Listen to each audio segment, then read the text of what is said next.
I don't think you need to send a message. I think, that's just purely up to Mushfiq. He knows when he walks off the field, hey, use your feet or use your bat or, just don't use your hand. And there was a very animated fan. Hello and welcome to the second day of the Dutch-Bangla Bank Test Series. It's the second test match between Bangladesh and New Zealand. We're here at Mirpur Sher-e-Bangla National Cricket Stadium, and as you can see, not the most ideal conditions for cricket, but nevertheless, the show must go on.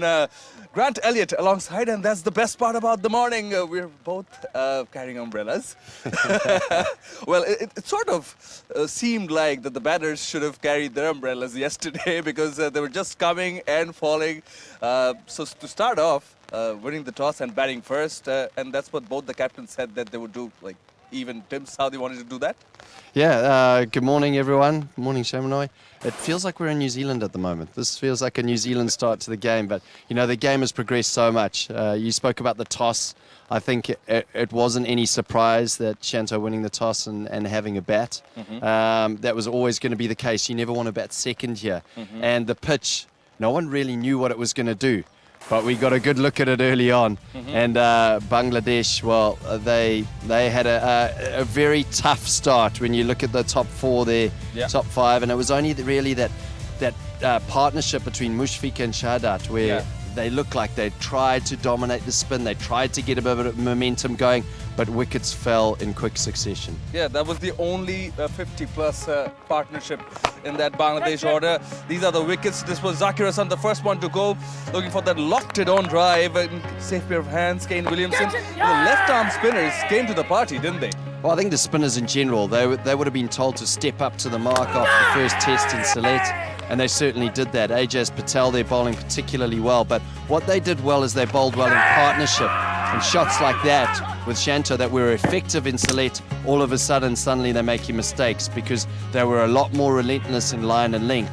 They were asking questions, and that one, well, New Zealand didn't have to do much. That was Mushfiq. And I think that this is quite an awkward dismissal. It's much spoken about. Yeah, we were on air and doing commentary. Speaking of that, we will get back to it. This was down the leg and signaled out. Bit unfortunate. Shahzad Hussain Deepu might feel. And Nurul Hasan Chauhan again going for a lofted shot and trying to hit it inside out, but only to find that fielder mid-on. Yeah, it was the birthday boy Glenn Phillips and another spinner. Phillips, Satner, Ajaz Patel. They bowled particularly well. And you see that line and length there. You play at that, it brings in the slips. You don't play at it, it brings in the LBW and the bowl. So it's about hitting the stumps. And you can't discount what Southee did. Southee, 5 overs, 1 for none, 5 maidens. You see at the top of that, leading from the front as captain. They might look at that, New Zealand, and go, perhaps we could have played 1 seamer because it was the damage of the spin. And Southee, I thought, captained brilliantly. He brought on spin early. Spin was operating from both ends in the first half hour of the game. And we were doubting that in the commentary box. But in the end, I think it was the right call. Yeah, absolutely. And you said it, 21 maidens altogether. 8 wickets among the spinners, 1 obstructing the field, and the other one by Southee, the only one by the seamer. Yeah, well, I mean, I'm big on the maidens because maidens, what that equates to is pressure. And if you're building pressure all the time, well, then the batters have to actually come to the bowler and try and change something. And changing something and taking some calculated risks on this wicket, which is what batters have to do, brings that risk factor in and brings the bowling side into the equation. So New Zealand, after the first innings, would have been very happy. They would have walked into the change room and gone, we've done our job today. The bowlers have done their job. Yeah, speaking of changing rooms, remember, Grant, I told you that the Bangladesh players, they were itching to get out into the middle, and they did, and quick fire 5 wickets, 55 for 5. New Zealand coming to bat. This was day 1. Yeah, I mean, 15 wickets in the first day, and New Zealand just didn't have an answer. We saw a little bit of aggressive play from Mitchell. Nichols tried to take the bowlers on, but it was the accuracy once again from the Bangladesh spinners in their conditions. They know their conditions so well, and they bowl well in tandem. This one, Devon Conway, misjudged, but similar to Tygel. If he plays at that and it turns, you go out slip. Variable bounce from Tom Latham. Doing the right thing, going back, and Henry Nichols. That's the answer. You actually have to play aggressively on this pitch, but he got it slightly wrong, and just the execution. And the little master averaging 99.75 before this innings. That was a big wicket for Bangladesh. And what a fantastic catch by Shahzad Hussain Deepu.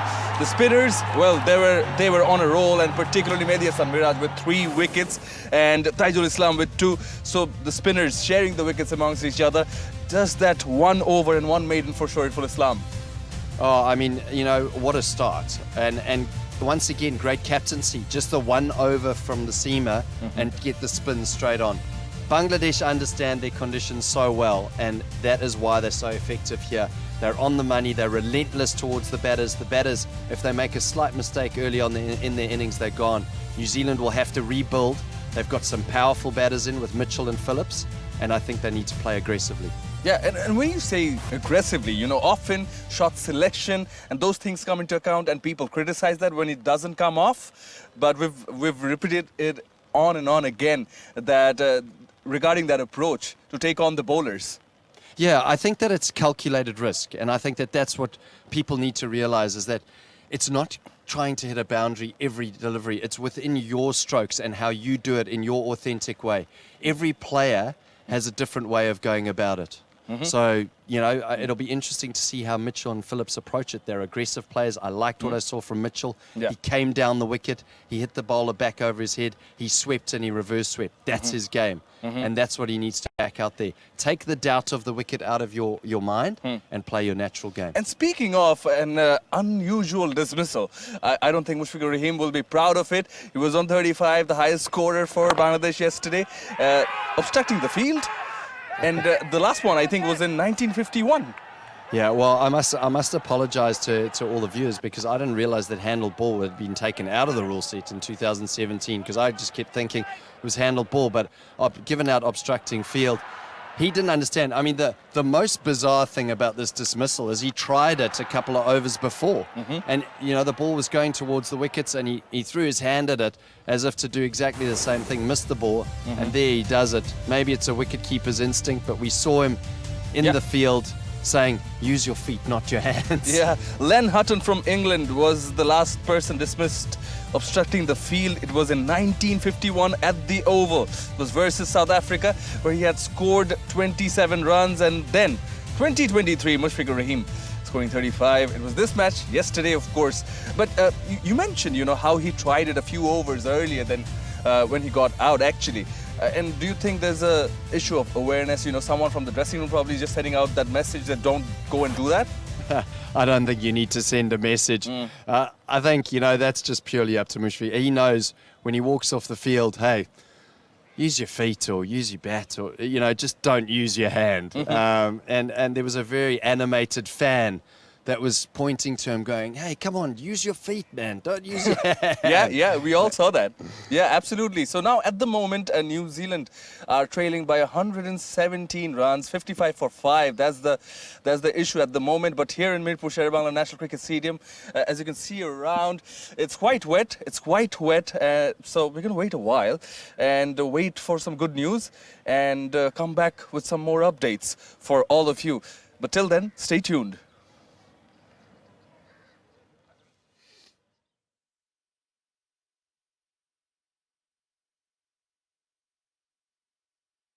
For more updates, subscribe to our YouTube channel and click on the bell icon. Follow us on Facebook and Instagram. Download T-Sports app to enjoy exciting games and highlights. Visit tsports.com.